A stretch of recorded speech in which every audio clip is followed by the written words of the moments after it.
जय हिंद दोस्तों, mission defence academy के यूट्यूब चैनल में आपका बहुत बहुत स्वागत है। और यहाँ पर हमारी ये मैराथन पेपर सीरीज चल रही है।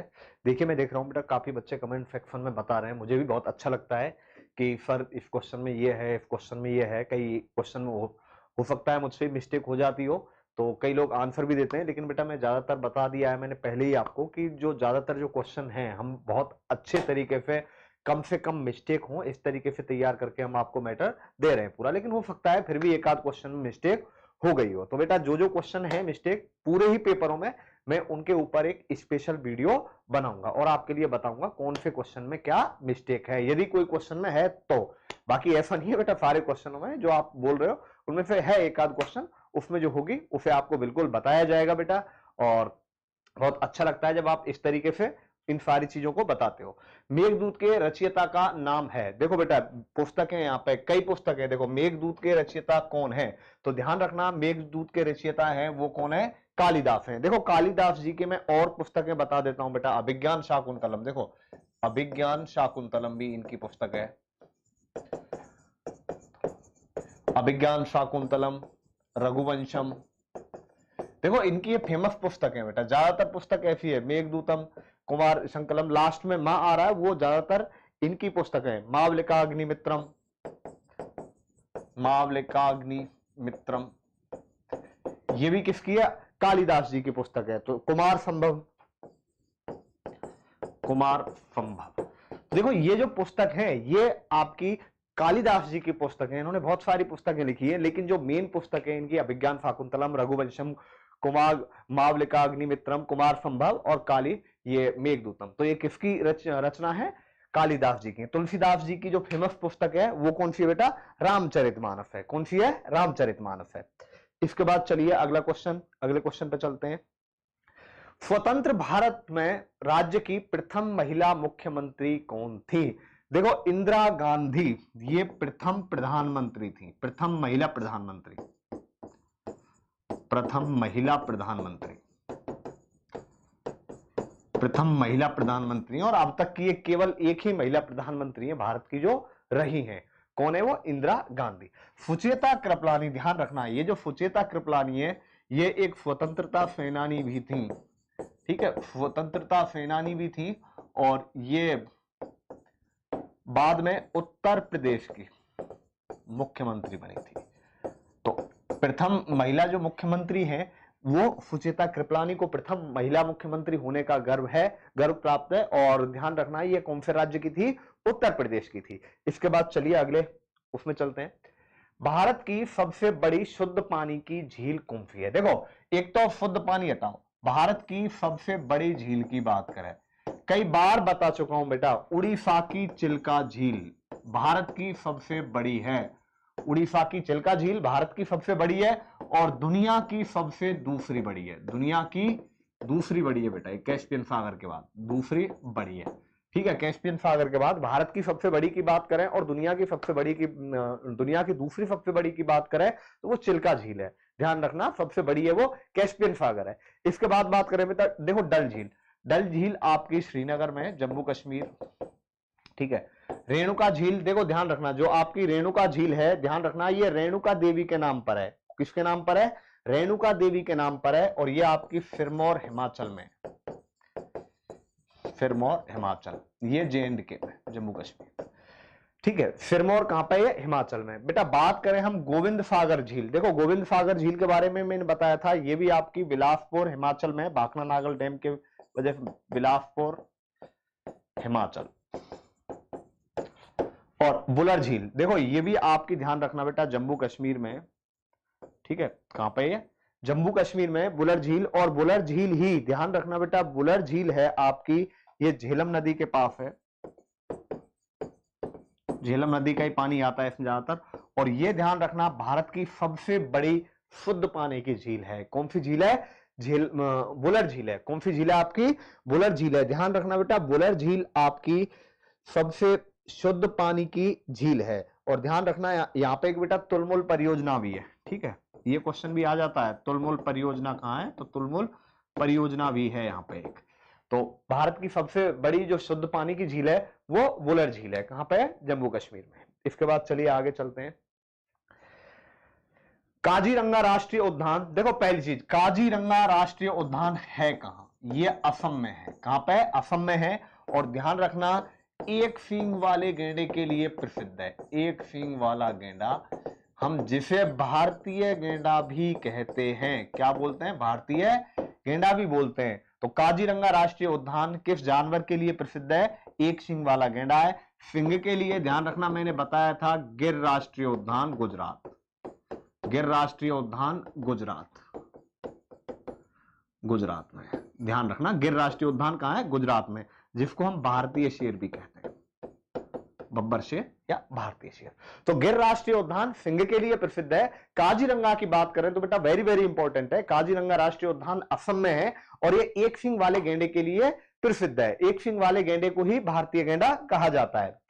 भारत का स्वाधीनता का प्रथम संग्राम कब हुआ? देखो प्रथम जो संग्राम की बात करें वो 1857 में हुआ था, जो मंगलपुर ने मंगल पांडे जी ने शुरू किया था, जिसमें भारत के काफी सारे राजाओं ने भी भाग लिया था और कुछ लोगों की गद्दारी की वजह से ये असफल रहा था। तो देखिए यहां पर भारत का स्वाधीनता का जो प्रथम संग्राम है वो 1857 में हुआ था। तो इनमें से कोई नहीं इसका राइट आंसर हो जाएगा बेटा। पंकज अडवाणी किस खेल से संबंधित है? कबड्डी, क्रिकेट, बिलियर्ड व स्नूकर, इनमें से कोई नहीं। देखो पंकज अडवाणी बिलियर्ड व स्नूकर के विश्व विजेता हैं। ठीक है, तो ये किस खेल से संबंधित है? बिलियर्ड व स्नूकर से संबंधित है। इसके बाद चलिए आगे।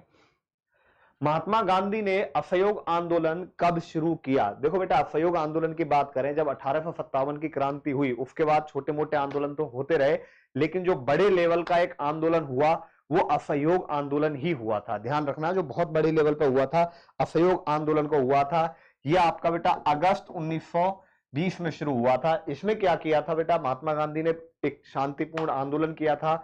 इसमें बच्चों ने कॉलेज जाना बंद कर दिया, वकीलों ने अदालत जाना बंद कर दिया और मजदूरों ने हड़ताल कर दी।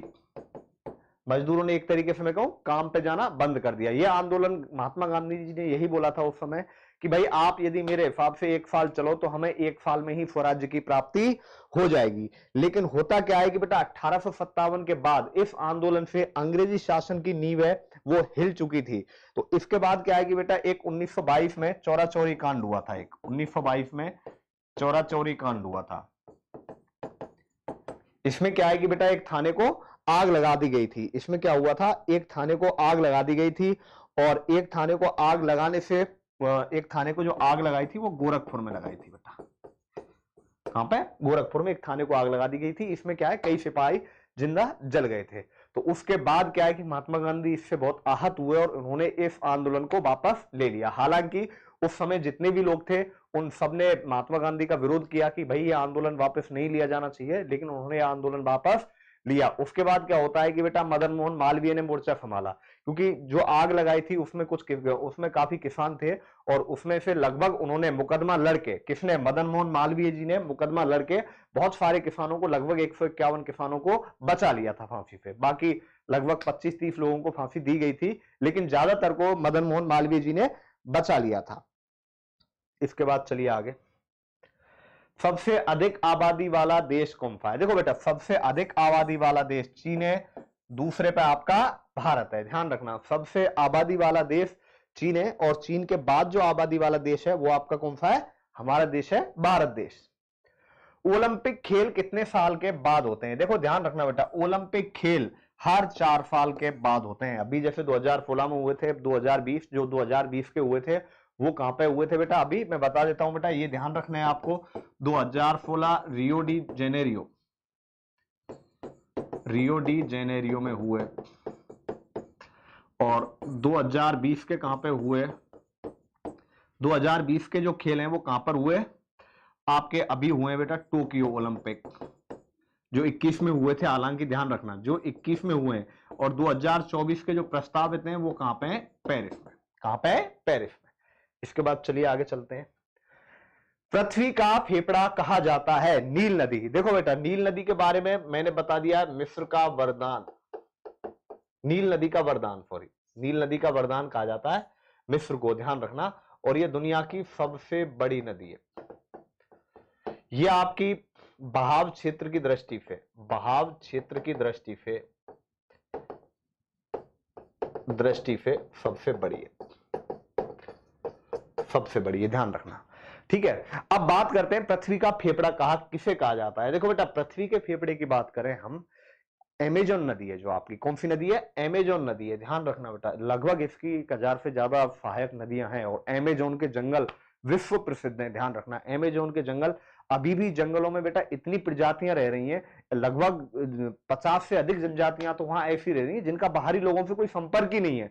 जो आपका एनाकोंडा जो सांप है, जो आदमी को भी निगल जाता है, बड़े जानवरों को भी खा जाता है, वो भी आपका कहां पाया जाता है, अमेजोन नदी में। लेकिन ध्यान रखना, पृथ्वी का फेफड़ा अमेजोन नदी को क्यों कहते हैं, क्योंकि अमेजोन के जंगल इतने घने, इतनी जैव विविधता है वहां पे, इतने पेड़ है कि लगभग पृथ्वी का 20% जो ऑक्सीजन है, 20% ऑक्सीजन उत्पादित कहां से होते हैं, हमें अमेजोन से होते हैं, अमेजोन के जंगल से होते हैं। इसीलिए अमेजोन को पृथ्वी का फेफड़ा कहा जाता है, ध्यान रखना बेटा। ये आपकी लगभग 8 देशों से गुजरती है, बहुत बड़ी नदी है। कई जगह पर तो बेटा ये ध्यान रखना 190 किलोमीटर चौड़ी हो जाती है। क्षेत्रफल की दृष्टि से देखें तो सबसे ज्यादा क्षेत्रफल कवर करती है आपकी अमेजोन नदी। राष्ट्रीय प्रतीक में सत्यमेव जयते कहां पर लिया जाता है, सत्यमेव जयते। देखो ये सत्यमेव जयते क्या है बेटा, आदर्श वाक्य है, राष्ट्रीय आदर्श वाक्य बोलते हैं, राष्ट्रीय आदर्श वाक्य जो कि मुंडकोपनिषद से लिया गया है बेटा। कहां से लिया गया है, मुंडकोपनिषद से लिया गया है। सत्यमेव जयते राष्ट्रीय आदर्श वाक्य है। और ध्यान रखना बेटा, यह आपका कहां से लिया गया है, मुंडकोपनिषद से लिया गया है। ध्यान रखना, जो इसको जो आदर्श वाक्य है, इसके लिए सबसे ज्यादा प्रयास किया था मदन मोहन मालवीय ने, मदन मोहन मालवीय जी ने सबसे ज्यादा प्रयास किया था इसके लिए कि भाई ये अपना आदर्श वाक्य होना चाहिए। ठीक है, इसके बाद चलते हैं आगे। भारत की पहली रेलगाड़ी, देखो बेटा, भारत की पहली रेलगाड़ी मुंबई से ठाणे के बीच चली थी, जो कि 34 किलोमीटर का रास्ता था। तो इसका जो राइट आंसर है, मुंबई से कहां के बीच चली थी जो पहली रेलगाड़ी है, मुंबई से ठाणे के बीच चली थी। इसके बाद चलिए बेटा आगे चलते हैं। 1944 में अंग्रेजों ने पूर्वोत्तर में कौन सी जगह पर आजाद हिंद फौज को हराया। देखो बेटा, इसके लिए हम देखते हैं कि इसका जो राइट आंसर है वो क्या होगा। देखो 1944 में बेटा आजाद हिंद फौज है, सुभाष चंद्र बोस जी ने 1944 में, ध्यान रखना, अंग्रेजों से अंडमान और निकोबार द्वीप छीन लिया, निकोबार द्वीप छीन लिए। ठीक है, ध्यान रखना। और आगे बढ़ती जा रही थी आजाद हिंद सेना और लड़ते लड़ते पूर्वोत्तर में पहुंच गई और 1944 में कोहिमा पर ध्वजारोहण कर दिया, ध्वजारोहण कर दिया भाई। ध्यान रखना, आता भी है कई बार ये क्वेश्चन कि भाई आजाद हिंद फौज ने जो ध्वजारोहण किया था वो कहां पर किया था, तो कहां पर किया था, कोहिमा में किया था बेटा, नॉर्थ ईस्ट में। तो कोहिमा एक तरीके से आजाद हिंद फौज के कब्जे में आ गया। अब होता क्या है बेटा, आजाद हिंद फौज को जो सपोर्ट मिल रहा था वो कहां से मिल रहा था, जापान से मिल रहा था, सबसे ज्यादा ध्यान रखना, जापान से मिल रहा था। और होता क्या है, द्वितीय विश्व युद्ध में जब जापान से बहुत कम एक तरीके से मैं कहूं बेटा सहयोग मिलना आरंभ हो गया, बाद में जो सेकंड वर्ल्ड वॉर चल रहा था, तो उसके बाद क्या है कि बेटा लगभग उत्तरी, मैं बात करूं बेटा, उत्तरी कोहिमा और इम्फाल, ये दो जगह हैं, उत्तरी कोहिमा और इम्फाल में एक तरीके से आजाद हिंद फौज की सेना को हार का सामना करना पड़ा और वहां उन्होंने बहुत बड़े स्तर पर सरेंडर किया।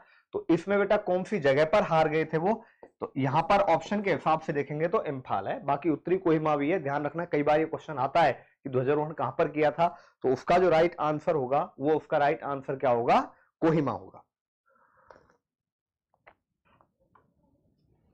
इसके बाद चलिए आगे चलते हैं। स्वतंत्रता दिवस पर भारत के प्रधानमंत्री का भाषण कहां होता है। देखो बेटा, ये चीज बिल्कुल बहुत अच्छा क्वेश्चन आया यहां पे। देखो प्रधानमंत्री का भाषण कहां से होता है, प्रधानमंत्री, ध्यान रखना बेटा, लाल किले से भाषण देता है।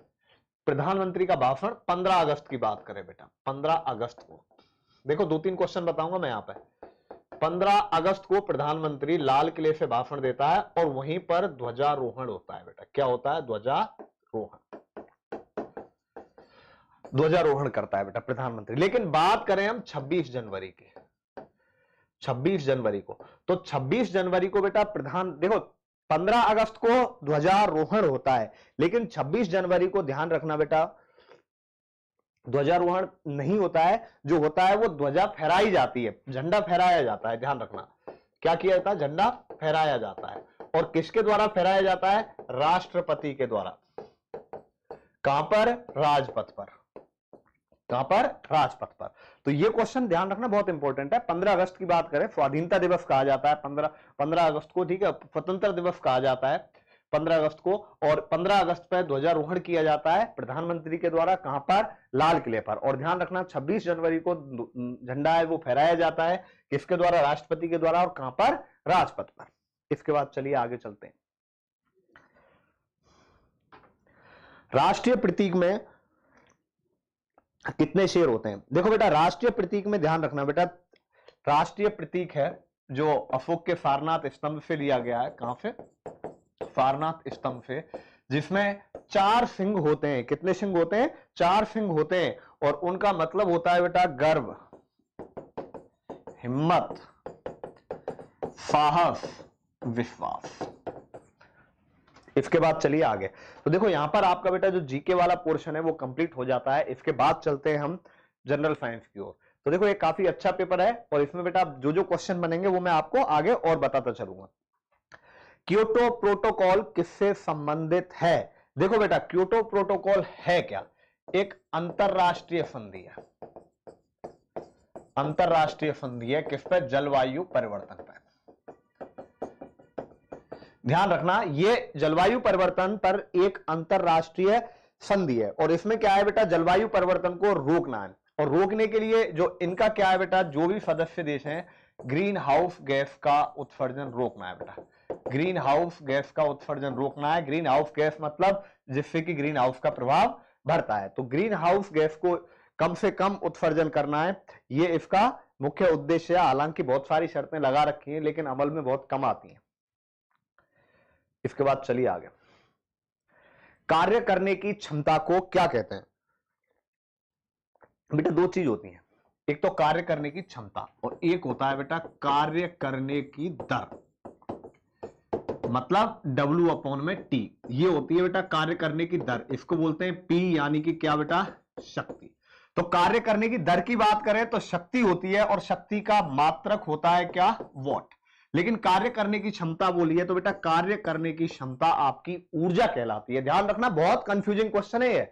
यदि कार्य करने की दर आपसे पूछता है W/T, तो कार्य करने की दर होती है वो आपकी शक्ति होती है। और कार्य करने की क्षमता की बात करेंगे हम तो वो क्या होती है? आपकी ऊर्जा होती है और जिसका मात्रक जूल होता है।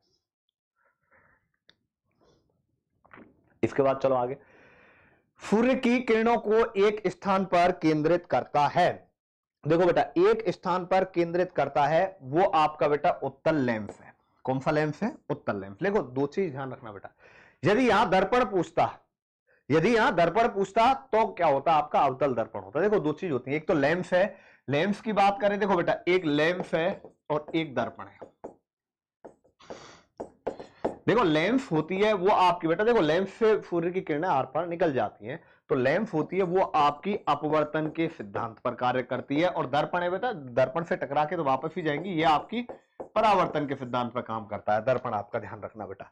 तो अब यदि ये पूछे कि सूर्य की किरणों को एक स्थान पर केंद्रित करता है तो बेटा लेंस की बात करें तो उत्तल लेंस है। यदि दर्पण की बात करता तो कौन सा दर्पण हो जाता? अवतल दर्पण। उल्टा होगा, ध्यान रखना इसमें, क्योंकि ये परावर्तन के सिद्धांत पर और वो अपवर्तन के सिद्धांत पर। तो एक ही स्थान पर जो केंद्रित करता है वो कौन सा लेंस करता है? उत्तल लेंस करता है आपका बेटा। इसके बाद चलिए आगे। एक समान नेत्र के लिए सुस्पष्ट दृष्टि की न्यूनतम दूरी क्या होनी चाहिए? तो बेटा देखो ये चीज आप सबको पता होगी, न्यूनतम दूरी कितनी होनी चाहिए? 25 सेंटीमीटर होनी चाहिए। तो इसका जो राइट आंसर है वो क्या हो जाएगा? 25 सेंटीमीटर हो जाएगा। इसके बाद चलिए आगे चलते हैं। किस ताप पर ध्वनि का वेग 332 मीटर पर सेकंड है? बेटा 0 डिग्री सेल्सियस पर है। और 0 डिग्री सेल्सियस किसके बराबर होता है? 273 केल्विन के बराबर होता है। तो इसका जो राइट आंसर होगा वो क्या होगा? 273 केल्विन होगा। किस पदार्थ का अपवर्तन गुणांक किस पदार्थ के किस गुण पर, कौन से गुण पर अपवर्तनांक निर्भर करता है? ये कर लेना बेटा, कौन से गुण पर अपवर्तनांक निर्भर करता है। देखो पदार्थ के बेटा टेम्परेचर पर भी करेगा, पदार्थ की प्रकृति पर भी करेगा और तरंग दैर्ध्य पर भी करेगा। तो अपवर्तनांक है वो ध्यान रखना, अपवर्तनांक गुणांक है वो इन सभी पर निर्भर करता है। उत्परिवर्तन का सिद्धांत किसने बनाया? देखो बेटा हार्वे की बात करें बेटा, रक्त परिसंचरण का सिद्धांत था इनका। तो डार्विन की बात करें, इन्होंने बेटा थ्योरी ऑफ रिवॉल्यूशन दी थी, थ्योरी ऑफ रिवॉल्यूशन।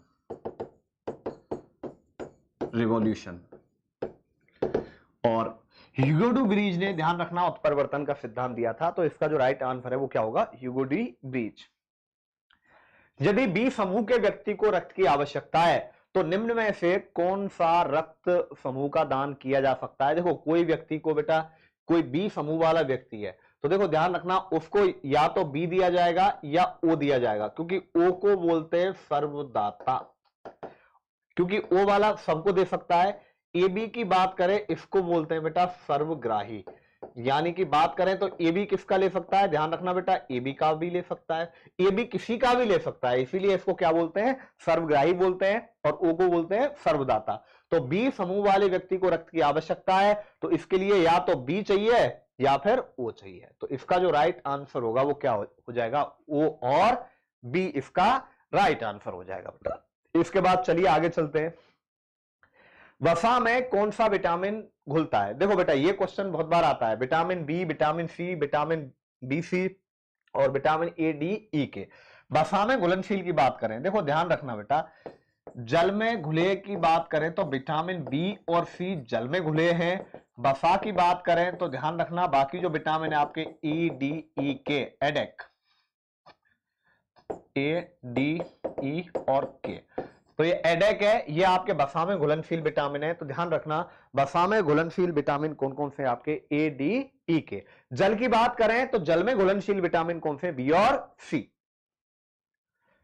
मोलरता से क्या क्या दिखाई देता है? देखो मोलरता से क्या दिखाई, देखो मोलरता का मतलब ध्यान याद रखो बेटा, 1 लीटर विलियन में, मैं कहूं बेटा 1 लीटर विलियन में विलायक के कितने मोल हैं? विलायक के मोलों की संख्या वो आपकी क्या कहलाती है? मोलरता कहलाती है। देखो बेटा ये मोलरता की डेफिनेशन है कि 1 लीटर विलियन में घुले हुए जो विलायक है, जो भी घुला गया है उसमें, उसके मोल्स की संख्या कितनी है। तो इसका क्या दिखाया जाएगा? मोल पर लीटर दिखाया जाता है। फिर ध्यान रखना मोल पर लीटर, कि जो भी विलायक घुला गया है उसके कितने मोल्स 1 लीटर में है। एम्पियर घंटा किसकी इकाई है? देखो बेटा एम्पियर आवर किसकी इकाई है? तो बेटा इसकी बात करें, पहला ऑप्शन आवेश, दूसरा वोल्टेज, विद्युत धारा। देखो बेटा विद्युत धारा एम्पियर, वोल्टेज किसकी है बेटा? विद्युत विभव की है, विभवांतर की है, मैं कहूं बेटा विद्युत विभव की है। आवेश बेटा कूलाम की है। अब बताओ एम्पियर घंटा किसकी इकाई है? तो यहां पे बेटा एक ऑप्शन लोहा भी दिया है, तो लोहा की तो कोई इकाई नहीं होती है। अब यहां एक चीज ध्यान रखना बेटा, एम्पियर घंटा की बात कर रहे हैं तो 1 एम्पियर घंटा में, 1 एम्पियर घंटा में आपके 3600 कूलाम होते हैं। 1 एम्पियर घंटा में कितने कूलाम होते हैं? 3600 कूलाम। और कूलाम किसकी इकाई है? कूलाम आपके आवेश की इकाई है, चार्ज की इकाई है बेटा, चार्ज की इकाई है। ध्यान रखना कूलाम चार्ज की इकाई है। तो 1 एम्पियर घंटा है वो बेटा एम्पियर घंटा किसकी इकाई होगी?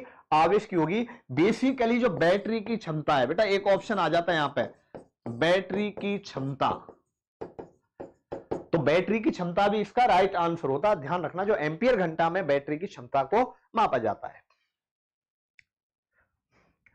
नाभिकीय संलयन किसकी मदद से? निम्न तापमान। देखो बेटा नाभिकीय संलयन होती कहां है आपका? देखो बेटा सूर्य है, हाइड्रोजन बम में,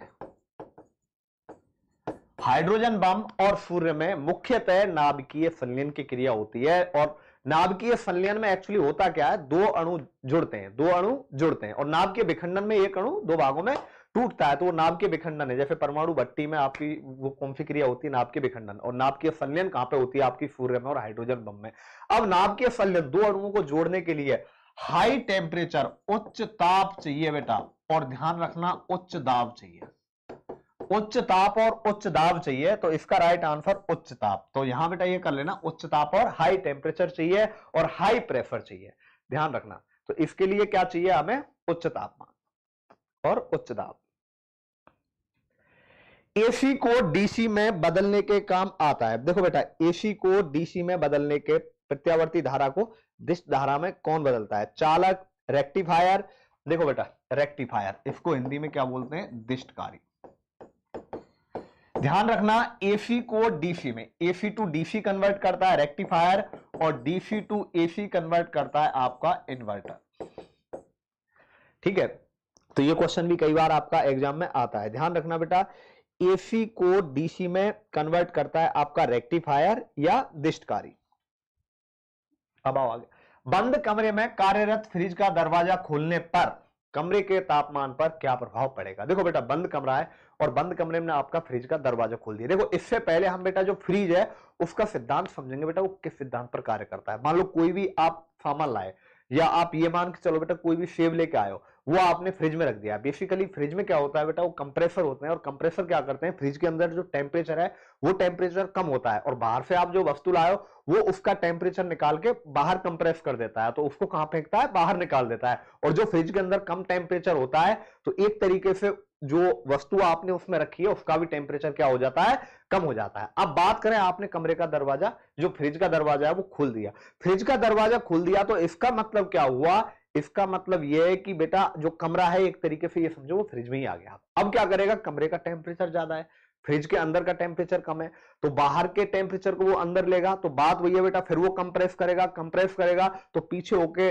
जो फ्रिज से निकलता है उसका जो हाई टेम्परेचर है वो निकलेगा, तो उससे क्या होगा, कमरे का टेम्परेचर बढ़ जाएगा बेटा। क्या हो जाएगा, टेम्परेचर बढ़ जाएगा। ध्यान रखना, ये मत कर देना कि घटेगा, ठीक है। तो फ्रिज का टेम्परेचर बढ़ जाएगा, जो इसका पूरा सिद्धांत है क्यों बढ़ेगा वो चीज मैंने आपको अच्छे से एक्सप्लेन कर दिया।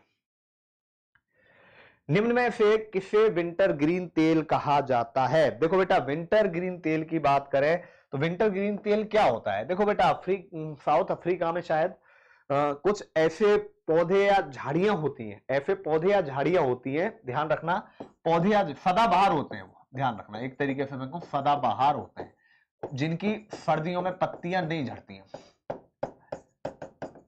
पत्तियां नहीं झड़ती। पौधे का नाम मुझे याद नहीं आ रहा बेटा, ध्यान रखना, नहीं झड़ती है, ठीक है। तो इन पौधों से ये हमें प्राप्त होता है विंटर ग्रीन का तेल, और ये तेल क्या है बेटा, एक तरीके से मैं कहूं दर्द निवारक होता है, दर्द निवारक, दर्द निवारक है आपके बेटा बुखार में, सर दर्द में, पैर दर्द में काम में आता है। और इसका जो विंटर ग्रीन तेल कहते हैं वो मिथाइल सैलिसिलेट होता है बेटा। क्या होता है, मिथाइल सैलिसिलेट होता है। तो यहां पर आपका देखो ये साइंस का पोर्शन हो जाता है, इसके बाद आते हैं बेटा मैथमेटिक्स पे। तो देखो इस पेपर की जीके जीएफ काफी इंटरेस्टिंग थी, काफी अच्छे क्वेश्चन थे। ये करना है बेटा, 21 गुणा में 45 बराबर 15 गुणा एक्स, एक्स बराबर 21 गुणा 45 बटा 15 3 बार, और 21 दिया कितना आ गया बेटा, 63 आ गया। तो इसका जो राइट आंसर है वो कितना आ जाएगा, 63 आ जाएगा। इसके बाद चलिए आगे। एक बेलन का व्यास, देखो बेटा व्यास 28 है, त्रिज्या क्या होती है, व्यास का आधा होती है, तो ये 28 बटा 2 आ गया कितना, 14। एच ऊंचाई कितनी है, 20, तो उसका संपूर्ण पृष्ठीय क्षेत्रफल, संपूर्ण पृष्ठीय क्षेत्रफल क्या होता है बेटा, 2 पाई आर एच प्लस आर, ये इसका फॉर्मूला होता है, ध्यान रखना, संपूर्ण पृष्ठीय क्षेत्रफल का। तो बेटा 2 पाई आर 2 गुणा 22 बटा 7, आर का मान कितना आ गया 14, एच प्लस आर तो 20 प्लस 14, इसका गुणा करो, 2 गुणा 22 बटा 7 गुणा 14 गुणा में कितना आ गया बेटा 34, 7 से 2 बार। अब देखो आप क्या करो बेटा, अंतिम अंक की देखो, 4 दूनी 8, 8 दूनी 16, 16 दूनी 32, अंतिम अंक 2 आ रहा है, ऑप्शन में देख लो 2 कहां पे आ रहा है, 2992 पर आ रहा है। तो बाकी यदि यहां मान लो किन्हीं 2 के अंत में 2 होता तो हम पूरा चेक करके देखते, आगे चेक करने की जरूरत ही नहीं, इनमें से कोई नहीं होता तो भी इसका गुणा करके हम देखते हैं।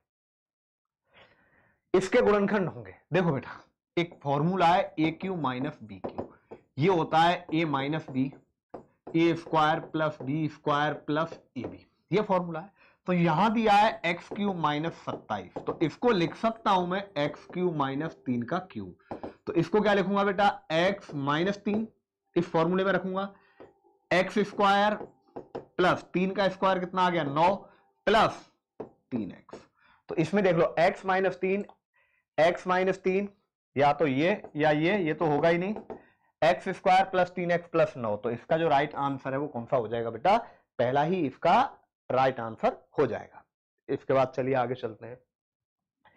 विनय ने एक घड़ी 380 रुपए में बेची। देखो बेटा, विक्रय मूल्य दिया है आपके पास जब 5% की हानि है। बेटा देखो, जब 5% की हानि हो रही है, मतलब 5% की हानि है, खरीदी 100 में तो बेची कितने में बेटा, एक तरीके से मैं कहूं 95 में, और ये कितने रुपए पे है बेटा, 380 रुपए पर है। तो घड़ी का क्रय मूल्य आपको ज्ञात करना है, तो 380 क्रय मूल्य ज्ञात करना है बेटा। ये 380 वैल्यू कितने की है, 95 की, और घड़ी का जो क्रय मूल्य है, क्रय मूल्य कितना है बताओ घड़ी का, ये क्रय मूल्य आ जाएगा 100, क्योंकि हम क्रय मूल्य कितना मानते हैं 100। तो बेटा काटो, 19 दूनी 38, 19 पंजे 95, और 5 से कितनी बार, 4 बार, तो कितना आ गया बेटा 400 रुपए। तो इसका जो राइट आंसर है वो क्या आ जाएगा आपके पास, 400 रुपए। दोबारा देख लो एक बार, 5% की हानि होती है जब 380 में बेच रहा है, तो 380 कितने की वैल्यू हो गई, 5% हानि मतलब 95 की हो गई। आपको क्रय मूल्य ज्ञात करना है, तो क्रय मूल्य कितना हो जाएगा, 100 हो जाएगा। गोले का आयतन होगा, देखो बेटा गोले का आयतन होता है 4/3 पाई are Q, 4/3 pi are Q. तो आई थिंक बेटा इसमें से पाई ये गलत टाइप कर दिया है, 4/3 पाई आर क्यू कर दो यहां, पाई आर क्यू। तो ये क्या होता है आपका गोले का आयतन, वॉल्यूम होता है बेटा स्फीयर का। इसके बाद चलिए आगे चलते हैं। एक साइकिल के पहिए की त्रिज्या आर बराबर कितना है, 42 सेंटीमीटर। तो बताओ यह 400 चक्करों में कितनी दूरी तय करेगी, हमें बताना है 400 चक्कर में तय दूरी। तो बेटा एक बात बताओ, एक चक्कर में तय दूरी, एक चक्कर में तय दूरी कितनी है, वृत्त की परिधि के बराबर। देखो ये एक चक्कर में ये दूरी तय करेगी, तो ये क्या होती है, वृत्त की परिधि। तो एक चक्कर में तय की गई दूरी 2 पाई आर। इसी तरह से 400 चक्कर में तय दूरी आ जाएगी 400 गुणा में 2 पाई आर। अब यहां बेटा 400 गुणा में 2 पाई का मान 22/7, आर का मान क्या है आपके पास, कितना दे रखा है बेटा, 42 सेंटीमीटर। इसको काटो 6 बार, 400 दूनी 800 गुणा में 22 छिक्की 132, 8 दूनी 16, 8 तिया 24, देखो बेटा 8 तिया 24 और 1 25, और 8 एकम 8 और 2 10, और 0 0। तो ये आगे कितनी बेटा 1000, ये सेंटीमीटर है, तो ये सेंटीमीटर में आ जाएगी। और मीटर की बात करूंगा, 100 सेंटीमीटर बराबर 1 मीटर, तो ये कितने हो जाएंगे बेटा, 1056 मीटर हो जाएंगे। तो इसका जो राइट आंसर है वो क्या आ जाएगा, 1056 मीटर। दोबारा देख लो, एक चक्कर में तय की गई दूरी 2 पाई आर है, तो 400 चक्कर में तय की गई दूरी 400 इंटू 2 पाई आर हो जाएगा। तो बेटा 400 में 2 पाई आर का गुणा कर दो, इसको सॉल्व कर दो, और यहां से इसका मान ज्ञात कर दो। इसमें x का मान बताना है बेटा, देखो 45:x समानुपाती 36:60। तो बेटा बाहर, इसका मतलब होता है जो अनुपात इधर है वही बाहर होगा, तो बाहर वालों का गुणा बराबर अंदर वालों का गुणा, x बराबर 45 गुणा 60/36, 6 छिंगी 36, 6 से 10 बार, 2 से 3 बार 5 बार, और 3 से कितनी बार 15 बार, 15 5 75 आ जाएगा। तो ये कितना आ जाएगा बेटा, इसका आंसर 75 आ जाएगा। 15 व्यक्ति किसी खाई को 10 दिन में खोदते हैं, तो इसी खाई को 10 व्यक्ति कितने दिन में खोदेंगे। देखो बेटा 15 व्यक्ति 10 दिन में खाई को खोद देते हैं, ये पूरा काम हो गया। तो 10 व्यक्ति x दिन में खोदेंगे, और x आ जाएगा 15 गुणा 10/10, कितना आ जाएगा बेटा 15 दिन आ जाएगा। तो इसका जो राइट आंसर आएगा वो कितना आ जाएगा बेटा, 15 दिन आ जाएगा। इसके बाद चलते हैं बेटा आगे, कि बताइए x का मान क्या है। देखो ये बता देता हूं, दिखाई नहीं दे रहा होगा, ये आपका दे दिया है इसने बेटा कितने डिग्री, 79 डिग्री, और ये दिया है x प्लस 40। अब एक बात बताओ, ये देखो एक ही रेखा के एक ओर बनाए गए इन दोनों कोणों का योगफल कितना होगा, 180। तो 79 प्लस x प्लस 40 बराबर 180। ध्यान रखना, एक ही रेखा के एक ओर बनाए गए कोणों का योगफल 180 होता है। तो ध्यान रखना, इनको जोड़ो बेटा, 79 और 40, ये 9, 9 और 4 कितना आ गया बेटा, रुको, ये 9 और 7 4 11 प्लस x बराबर 180, x बराबर 180 माइनस 119, ये 61 डिग्री आ जाएगा। तो इसका जो राइट आंसर है वो कितना आ जाएगा बेटा, 61 डिग्री आ जाएगा। एक पंचभुज में विकर्णों की संख्या होगी। देखो बेटा, कोई भी आपके पास आकृति है, उसमें जो विकर्णों की संख्या होती है उसका फॉर्मूला होता है बेटा विकर्णों की संख्या। ये होता है n into N minus 3/2। n है यहां पर भुजाओं की संख्या, भुजाओं की संख्या। पंचभुज है बेटा, ध्यान रखना, पंचभुज है, पेंटागन है, पंचभुज में n भुजा कितनी होंगी, 5। पंचभुज है, 5 भुजा, षटभुज है, 6 भुजा, सप्तभुज है, 7 भुजा, ऑक्टेगोनल है, अष्टभुज है, कितनी भुजा होंगी, 8 भुजा। तो यहां n का मान कितना आएगा बेटा, 5। तो फॉर्मूले में रख देना है 5 गुणा 5 माइनस 3/2 या 5 गुणा 2/2। तो कितना आ जाएगा, राइट आंसर इसका 5 आ जाएगा। तो ध्यान रखना, एक पंचभुज में कितने विकर्ण होंगे, कितने विकर्ण होंगे, 5 विकर्ण होंगे। एक व्यक्ति किसी स्थान को पैदल जाता है तथा घोड़े से वापस आता है तो 8 घंटे लगते हैं। पैदल जाने और आने में 12 घंटे लगते हैं, तो बताओ घोड़े से आने जाने में कितना समय लगेगा। एक बात बताओ बेटा, पैदल जा रहा है और घोड़े से आ रहा है तो कितना समय लग रहा है बेटा, 8 घंटे लग रहे हैं। और यदि वह पैदल जाए और पैदल आता है तो कितना समय लगता है, 12 घंटे। अब देखो बेटा, पैदल पैदल 2 पैदल हो जाएगा ये, तो 2 पैदल 12 आ गया, तो 1 पैदल कितना आ जाएगा बेटा, 6। यानी कि मैं पैदल की बात करूं, पैदल एक साइड में 6 घंटे लगेंगे, तो दोनों साइड में 12 घंटे। अब यहां बेटा पैदल का मान रखो, 6 प्लस घोड़ा 8 आ जाएगा, तो इसका मतलब घोड़ा एक साइड से 8 माइनस 6 2 घंटे लेगा। तो आने जाने की बात करें तो 2 घंटा एक साइड से, दोनों साइड से 4 घंटे, कितना है, 4 घंटे। बाकी हालांकि ध्यान रखना बेटा, इस क्वेश्चन में इतनी आपको लिखने की जरूरत नहीं है, सीधा देखो, पैदल जा रहा है घोड़े से आ रहा है तो 8 घंटे लग रहे हैं। यदि पैदल जाए और पैदल आए 12 घंटे लगेंगे। पैदल आने जाने में 12 घंटे, तो एक साइड से कितने घंटे, 6 घंटे। अब पैदल जा रहा है घोड़े से आ रहा है, तो पैदल तो 6 घंटे लग रहे हैं और पैदल घोड़े से 8 घंटे लग रहे हैं दोनों में, तो घोड़े से आ जाएगा 2 घंटे, एक साइड का 2 घंटे आ गया, तो आपका 2 साइड का कितने घंटे आ जाएगा बेटा, 4 घंटे आ जाएगा आपका राइट आंसर। इसके बाद देखिए अगला, वह छोटी से छोटी संख्या जिसमें 36, 45 और 72 का भाग देने पर शेषफल 18 बचे। देखो पहले वो छोटी से छोटी संख्या निकालो जिसमें इन तीनों का पूरा पूरा भाग जाए, तो वो छोटी से छोटी संख्या आ जाएगी, शेषफल 18 बचना चाहिए, तो उनमें जोड़ देंगे। तो वो संख्या क्या होगी, तो ध्यान रखना, एलसीएम निकालेंगे पहले इनका, एलसीएम ऑफ 36, 45, 72 और इसमें शेषफल को जोड़ देंगे, जो भी आपका शेषफल है। तो बेटा इनका एलसीएम लो, 36, 45, 72। मैं इनका डायरेक्ट एलसीएम ले रहा हूं, तो देखो पहले 9 का भाग दे दो, 4, 5, 8। देखो 9 चौका 36, 9 पंजे 45, आगे क्या कॉमन आ रहा है बेटा, 4, 1, 5, 2, तो 5 दूनी 10, 10 चौका 40, 4 नाम 36, कितना आ गया बेटा, 360, और 360 में 18 जोड़ देंगे तो कितना आ जाएगा, 378। तो इसका जो राइट आंसर होगा वो क्या होगा, 378 होगा, क्योंकि 36, 45 और 72 का एलसीएम 360 आ जाएगा, शेषफल 18 बचना है तो 18 जोड़ देंगे। यदि क्वेश्चन में उल्टा घुमाता कि वह छोटी से छोटी संख्या ज्ञात कीजिए जिसमें 18 जोड़ने पर इन तीनों का भाग जाए, तो उस कंडीशन में हम क्या करते बेटा, जो संख्या आई है, जो इनका एलसीएम निकल के आया है, उसमें से 18 घटा देते। log 50 प्लस log 10 की वैल्यू होगी।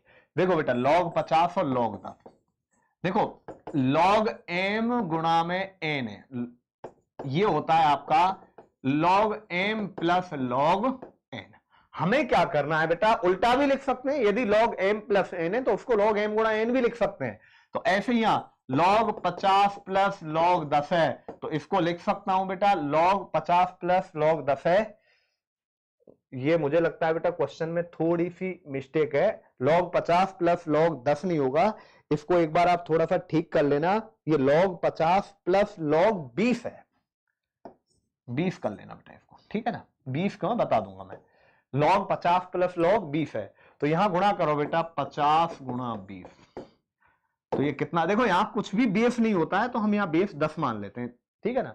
अब यहां देखो log कितना आ गया बेटा, ये 1000, और log 1000 का मान कितना होता है, 3 होता है। 3 क्यों होता है, मैंने बताया बेटा यहां बेस 10 मानेंगे और ये 10 की घात 3 हो जाएगा, तो इसको 3 log 10 लिखेंगे तो आंसर क्या हो जाएगा 3, क्योंकि यहां log 10 यदि बेस और संख्या बराबर हो जाए तो वहां पे मान कितना आ जाता है, 1 आ जाता है, ध्यान रखना बेटा।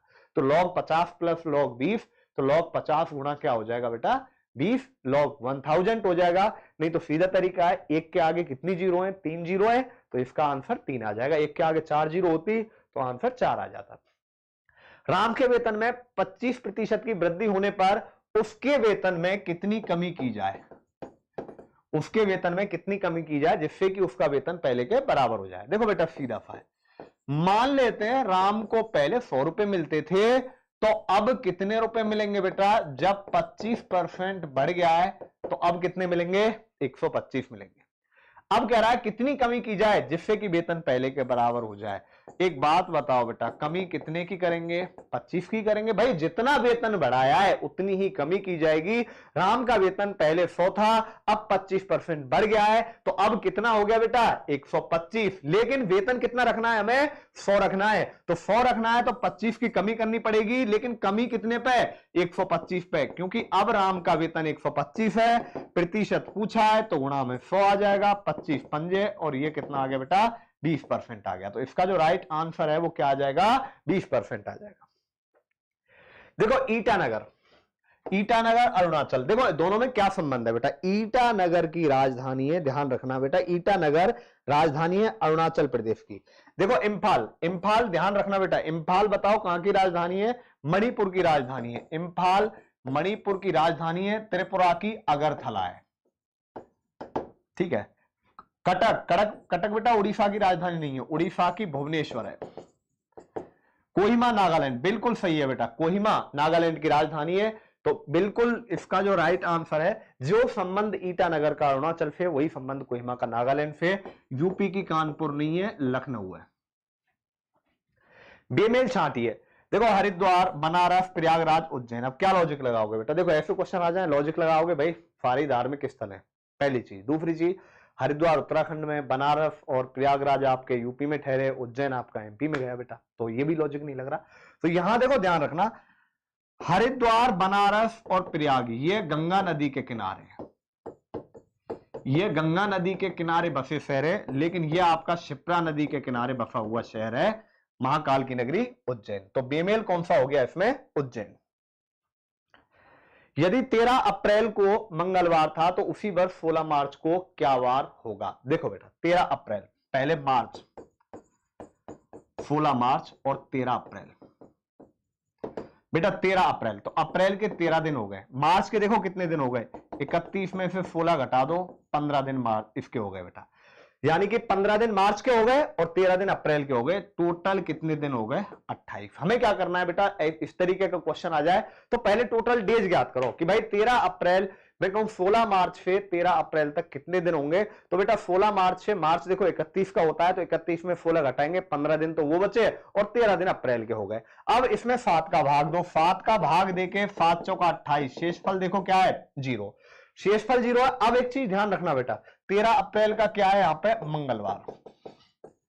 हम देखो वापस जा रहे हैं बेटा, मार्च को पूछा है तो शेषफल को घटा देंगे, 0 घटाएंगे तो क्या आ जाएगा, मंगल ही आ जाएगा। तो इसका जो राइट आंसर है वो क्या आ जाएगा, मंगलवार। यदि उल्टा पूछता बेटा, अप्रैल के बाद बेटा पूछता मई, जून, जुलाई कहीं का भी, तो उस कंडीशन में दिनों की संख्या निकाल के शेषफल को जोड़ देंगे, और यदि उल्टा पूछ रहा है, पीछे का पूछ रहा है, तो शेषफल को घटा देंगे। यदि a बराबर 2, b बराबर 2, b बराबर 2, बाकी इसी क्रम में चलें तो यट का आपस में गुणनफल होगा। यट y 25 पे, ई जो टी ई 5 पे, टी 20, इनका गुणा कर दो। 25 पंजे 125 गुणा 20 कितना आ गया बेटा 2500, इसका राइट आंसर आ जाएगा। तो ये आपका 49वां क्वेश्चन हो गया। अब आते हैं बेटा आपके लास्ट क्वेश्चन पे। देखो लास्ट क्वेश्चन क्या है आपका, 2 4, अच्छा 2 3 4 9 16 81। अब हमें बताना है बेटा आगे कौन सी संख्या इसमें आपकी आएगी। तो देखो 2 3 4 9 16 81, इनमें देखो बेटा पहले हमें क्या करना है, एक संबंध देखना है। इनमें यदि कोई भी संबंध बन रहा है तो वो देखो, पहले इसमें देखो संबंध देखेंगे क्या बन रहा है बेटा। 2 एक जोड़ा, यहां भी एक जोड़ा, यहां 5, यहां 7, और यहां पे आपका क्या जोड़ा है बेटा, यहां तो बहुत ज्यादा जोड़ दिया, 65 जोड़ा है बेटा। यहां पे क्या जोड़ दिया 65। नहीं तो आप एक बार ऐसे देखें बेटा, अल्टरनेट देखो, 2 2 दूनी 4, 4 चौका 16, तो अब 16 में गुणा 2 दूनी 4, ऐसे यहां देखो 3 3 तिया 9, 9 गुणा 9, 9 नाम 81। ठीक है, ऐसे हो रहा है 2 4, अब 4 का वर्ग 16, तो 16 का गुणा करेंगे तो कितना आ जाएगा बेटा 256। तो इसका जो राइट आंसर है वो क्या आ जाएगा 256 आ जाएगा। ठीक है, यहां पर आपके देखो ये कंप्लीट क्वेश्चन हो चुके हैं। अब मिलेंगे बेटा अगले पेपर में।